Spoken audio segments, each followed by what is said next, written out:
Laughter is the best medicine if we are able to survive from bacteria and viruses.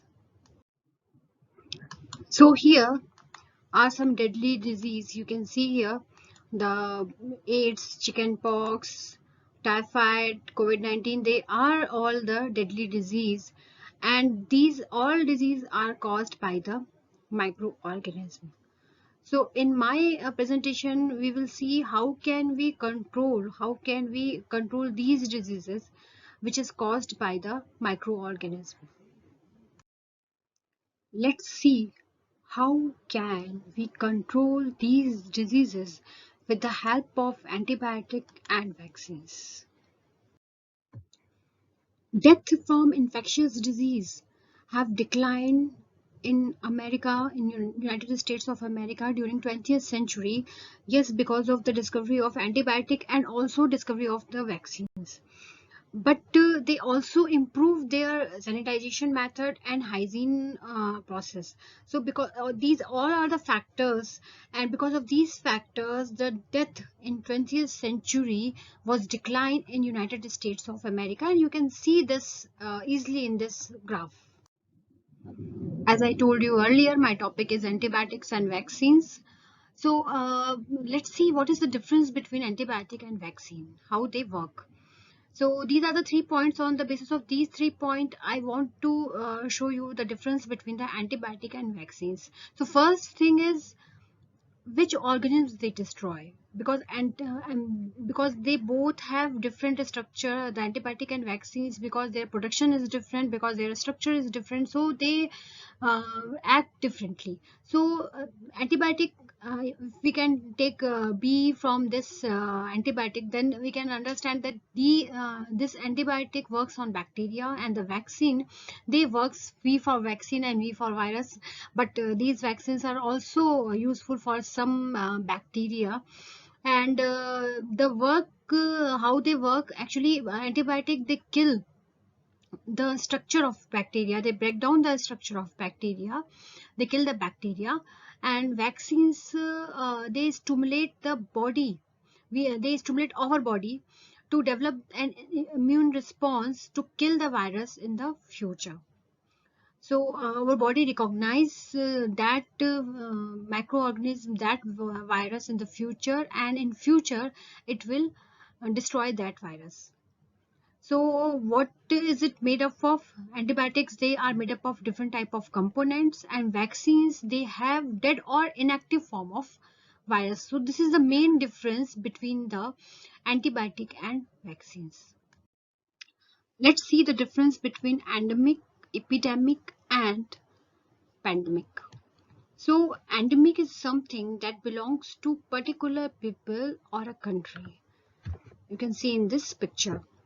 And epidemic is a disease that affect a large number of people in a community or population or a region, in particular community, okay, particular country. And pandemic is P for pandemic, P for passport. So pandemic has a passport. So pandemic is a epidemic which travels over multiple countries and continents. So we can understand this with an example. COVID-19. When the COVID-19 was inside the Wuhan city in China, then at that time it was epidemic. But now it is spread all over the world. So now the COVID-19 is a pandemic. So now let's see what is the antibiotic. Antibiotic has two words, anti and bio. Anti means against and bio means life. So antibiotic, if you remember B from here, then B means bacteria. So antibiotic, they kill the bacteria. So let's see what is the definition of the antibiotic. A medicine such as penicillin or its derivatives that inhibits the growth of or destroy microorganisms. So antibiotic, they kill the bacteria and they kill the other microorganisms also. Let's see the structure of bacteria. The outer covering is known as cell wall, and inside the cell wall the cell membrane is present. They don't have any membrane bound structure, they have a single closed DNA.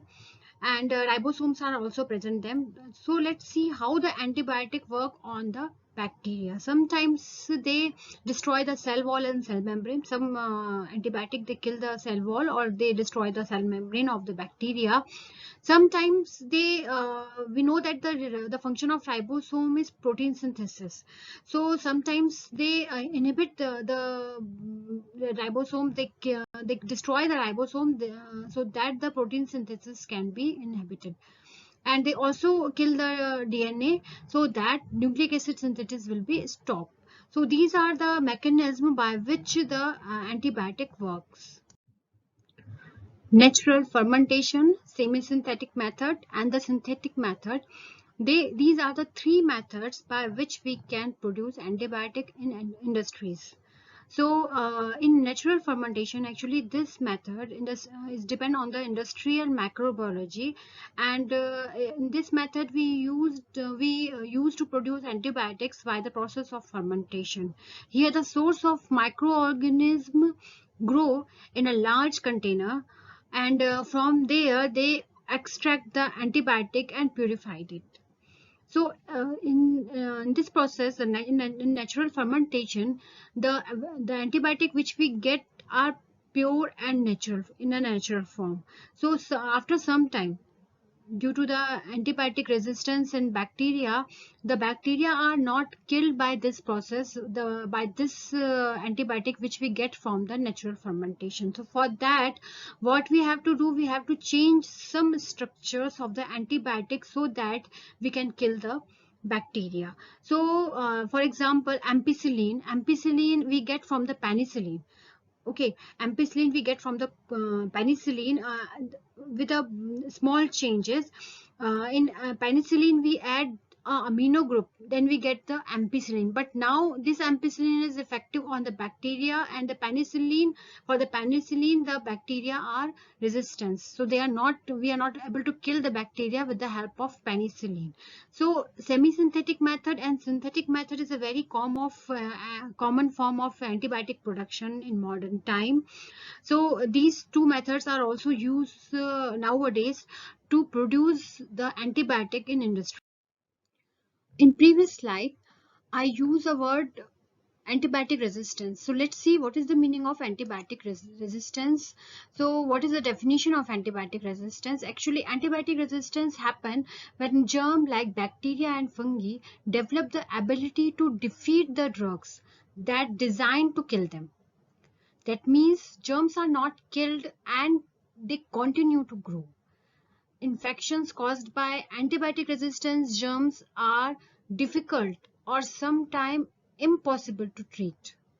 So what is the reason behind the antibiotic resistance? The reason is overuse of antibiotic. Sometimes we use a lot of antibiotic, and patients who were prescribed with antibiotics, they are not finishing the entire antibiotic course, so that the bacteria become resistant for the particular antibiotic because they are not completely killed.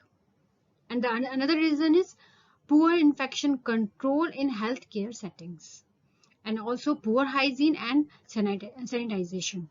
So this help because poor hygiene and sanitization, this helps bacteria or fungi to grow and mutate and produce new species. So let's see what are the key facts. Some key facts which are issued by WHO on 31st July 2020, and they are: antibiotic resistance is one of the biggest threats to global health, food security, and development today. Antibiotic resistance can affect anyone of any age in any country. And a growing number of infections like pneumonia, tuberculosis, or gonorrhea are becoming harder to treat as the antibiotic used them to treat become less effective because of the antibiotic resistance. So these news on the antibiotic resistance showed that this problem is really very biggest threat for the scientist. How to conquer this antibiotic resistance problem? Really, this is a very big problem nowadays.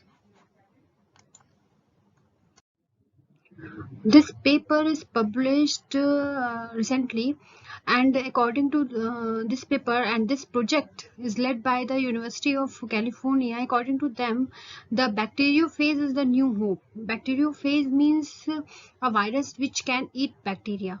So according to them, they can use bacteriophage, or they can train this virus so that it is able to kill the bacteria. So this is a new hope against antibiotic resistance. So maybe we will get this type of bacteriophage, and the problem of antibiotic resistance may be reduced. So antibiotic can kill bacteria, but why they are not able to kill the virus? Because bacteria, they have a specific structure, they have a cell wall, cell membrane, and their genetic code. So for antibiotic, it is easy so to kill the bacteria. But what happened with the viruses? Actually, viruses are known as a link between the living and non-living organism, because outside the host they are non-living, and inside the host body they are the living. So virus, they use our metabolic process to replicate themselves. So the antibiotic, they are not able to kill the virus, because they don't have any particular structure like cell wall and cell membrane, and they replicate inside the body of the host. So antibiotic are not able to kill the viruses. Now another miracle drug is vaccine. We use vaccine to kill the virus. So let's see, the vaccine is a term which is derived from the vaccine and vaccination both. They are derived from the word variola vaccini. Variola vaccini is a virus of smallpox of the cow. So this vaccine and vaccination terms are derived from here, and the definition of vaccine is a product that stimulate a person's immune system to produce immunity to a specific disease, protecting the person from that disease. Actually, before vaccination, the the people of Asia, they use this technique of variolation, and according to this technique, uh, according to this method, they immune other person from the smallpox. And what is the method? They blow the dried smallpox scabs into the nose of an individual person who is perfectly fine. So they blown that smallpox scab on that person's nose, and after that he get the disease. But the disease is very mild, so that person is immune for the lifetime.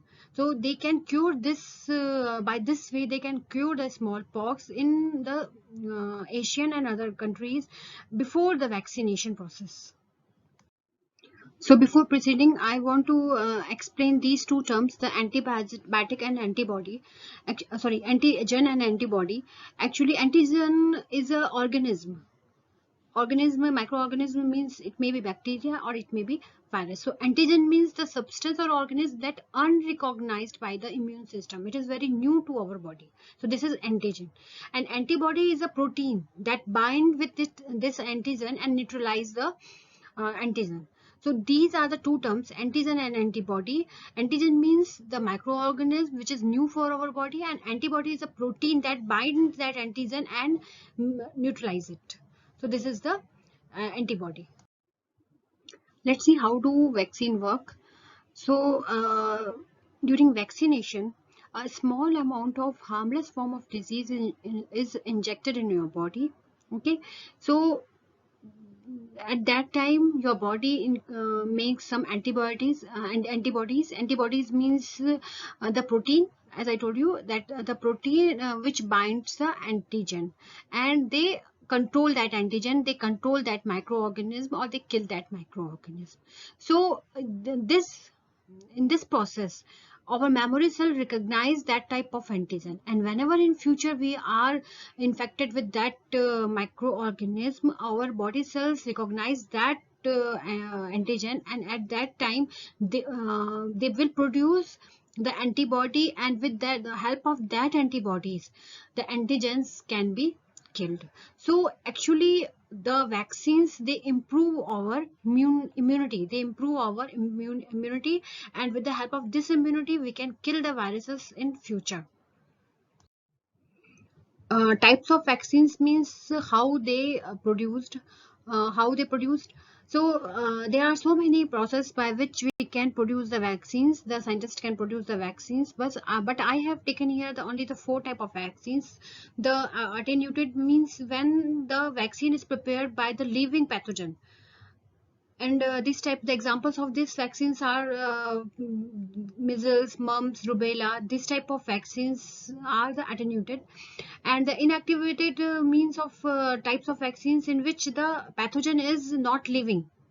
So this type of vaccines are hepatitis V and polio vaccines. So the difference between these two vaccines, actually the attenuated vaccines, when you take in your childhood, then your body will be, it is fixed in your memory for the lifetime. So you are not, you have not to take this again and again. But in the inactivated type of vaccines, you have to take these vaccines for more than one time. For example, polio vaccines, it has a some period of time you have to take, up to 5 years or up to 10 years you have to take the polio vaccine. A kid can should take the polio vaccines because it will improve the immunity. But after some time you have to repeat the vaccine. In subunit vaccine, as the name suggests, in this type of vaccines, the small part of the microorganism is taken, and from that part the vaccine is produced. So this is the example of this type of vaccine is hepatitis B.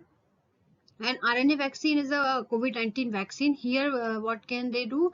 They are taking the messenger RNA, and it may be artificial or it may be natural messenger RNA from the virus. So they use this messenger RNA. On this messenger RNA, when it is coming inside our body, it produces the same protein which is produced by the virus. So our body recognize that protein whenever the virus infect us. At that time our body recognize that protein, and our antibody will control the growth of that virus, and it will kill the virus. So these are the types of vaccines.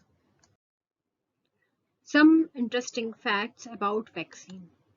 Scientists knew next to nothing about viruses when the smallpox vaccine was developed. Not all vaccines are given as shot, some vaccines are given orally. Vaccines cause herd immunity. It means that if a majority of people in a community have been vaccinated against a disease, an unvaccinated person is less likely to get sick because others are less likely to get sick and spread the disease. In the past 60 years, vaccines help eradicate one disease, the smallpox, and are close to eradicating another polio vaccine. Vaccine prevent more than 2.5 million deaths each year. And we have some other examples of immunization, other animals of social immunization. In ants, they use the social immunization. Actually, what happened when if one ant is in the colony is infected with a fungus, the other ants lick the fungus, so that they all are get infected, and at that time they are immune to that fungus. So this is also an example of herd immunity. So this is these are the some interesting facts about the vaccine. So vaccination is the best way to eliminate any disease. Nowadays we are all facing the pandemic, so we should also improve our immunity.